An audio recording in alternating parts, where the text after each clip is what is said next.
Hello guys, get ready with me. এখানে আমি use করব রিকোডের একটা গ্রিপ স্প্রে, যেটা মেকআপকে অনেকক্ষণ হোল্ড করে রাখতে সাহায্য করে। দেন আমি ইউজ করব হাইফেনের একটা মিল্কি টোনার। এটা যাদের ড্রাই স্কিন তাদের জন্য খুবই ভালো। এটা ইউজ করার পর আমি ইউজ করবো একটা সানস্ক্রিন বিউটি অফ জোসিনার। পেছনে এখানে আমার জামাইবাবু চলে এসেছে, সেখানে কিছু তো বলছিল যেটা আমার এখন মনে পড়ছে না, তার জন্য আমি হাসছিলাম ভিডিওতে। দেন আমি ইউজ করব লিপ বাম। আর লিপ বাম ইউজ করার পর আমি ডাইরেক্ট কখনোই লিপস্টিক অ্যাপ্লাই করব না, লিপ বামটা মুছে দেন আমি লিপস্টিক অ্যাপ্লাই করব। দেন আমি ইউজ করব রিকোডের একটা প্রাইমার, যেটা আমি হাতে ভালো করে ইমাসিফাই করে নিয়ে দেন স্কিনে অ্যাপ্লাই করব। দেন অ্যাপ্লাই করার 5 মিনিট পর আমি ইউজ করে নিচ্ছি মার্সের একটা ফাউন্ডেশন, যেটা হাতের মধ্যে নিয়ে আমি হাত থেকে ডাইরেক্ট স্কিনে কখনোই অ্যাপ্লাই করব না, যাতে প্যাচি হয়ে যাবে।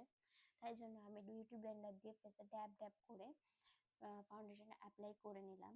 দেন আমি হুডা বিউটির পাউডার দিয়ে ভালো করে বেসটাকে লক করে দেবো, যাতে এটা ওয়াটারপ্রুফ বেস হয়। দেন আইব্রো করার পর আমি ডাইরেক্ট অ্যাপ্লাই করে নেবো মাস্কারা। আমি এই লুকটাতে কোনো লাইনার ইউজ করিনি। দেন আমি ফরএভার 52 মাস্কারা অ্যাপ্লাই করার পর আমি কিরো বিউটি একটা লিপস্টিক রাখবো। This is my final look.